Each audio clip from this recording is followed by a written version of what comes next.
I was in a hostel that was within my own community, and I felt like I was judged by the rest of my community. I felt like people put a judgment on me and the type of person I was because I was living in a hostel and because I was a single mother. I always worked in theatre, and many moons ago I wanted to be an actor, but I was not good at it. And then when I came out of the hostel, I kind of felt that the story needed told, and because it was my experience, I just started writing it down. I felt like I had no control over my own life. I felt like I had no say over my own life. And even within the hostel, when me or some of the other residents tried to bring some things up, it was kind of squashed down, and you kind of really felt like your voice wasn't important. I went to the flat. Say there was to run down to get something. Well, then get someone to bring it up. What if something happens to my child? How they go down? Unfortunately, more people are becoming homeless in Northern Ireland, and more people need our help and support. Nearly 20,000 households and people presented as homeless to the Housing Executive last year. We are in a homeless crisis at this point in time. I think for most people the awareness of being homeless is really vague, and it's probably not particularly well informed. And if we're going to make serious progress about getting this up the agenda as a policy issue, you've got to raise awareness. Simon Community offers emergency accommodation, a safe place when people need it most. As well as that, we offer personalised support for individuals on any needs that they may have, ranging from health issues, debt advice and housing advice. Choice believes everybody should have a decent home. I think unfortunately at this point in time, not everybody does, for a whole variety of reasons. Part of that maybe is about housing supply. That's something that quite specifically Choice can deal with or help to support. But to go beyond that, to deal with a multitude of issues that contribute to somebody being without a home, we have to work in partnership with others. It has to be a joined-up approach. There are a number of things that need to be done. Government needs to take action, and we need departments that meaningfully collaborate, particularly the departments of health, communities, justice and education. We need proper resourcing. These ongoing funding cuts are really doing damage, and as well as that, we need better and more housing supply. We simply don't have the housing stock to cope.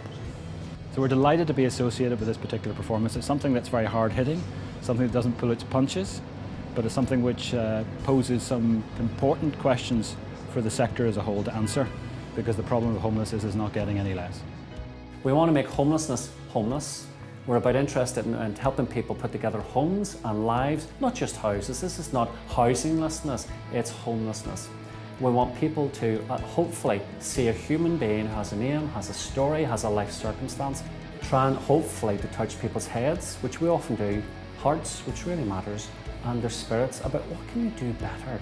What's really effective is engaging with people at an emotional level and helping them put themselves in the shoes of someone who's experiencing homelessness. Now, a play is an ideal way of doing that, particularly when it's written with someone who's got the authentic voice that this one has. Listen, everybody waits for this day and never expects it to happen. This is what you want. Your own wee place.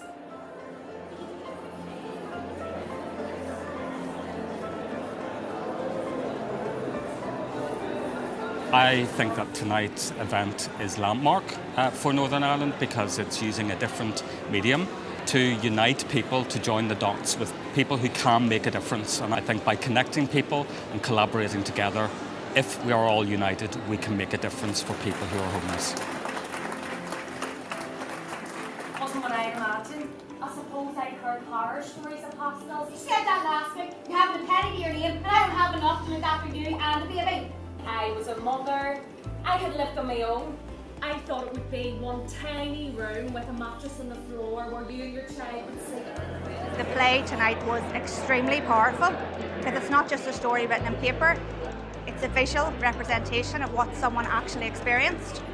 I think what stood out for me most of all was the fact that no matter how well-intentioned hostel workers are, and we who work in social housing provision as well are, you really need to think about the person. The person must come first in all of this, and there's a lot of rules and regulations that are introduced, a lot of processes and systems and procedures, and really They're there for a reason, however, some of the roles really aren't necessary at all.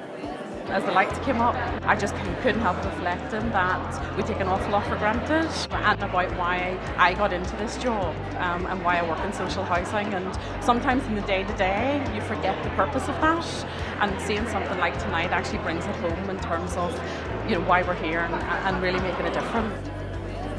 Spent a bit of time in a hostel in Belfast, and then managed to kind of pick myself up, got a job, worked, and struggled to kind of find my way, but thankfully I did. The play itself was breathtaking, pretty powerful. We may not relate to the subject matter, but we can relate to those kind of subtle tragedies that we kind of see, and also the subtle humour that we kind of face every day. We thought it was brilliant. It was a beautiful, moving thing.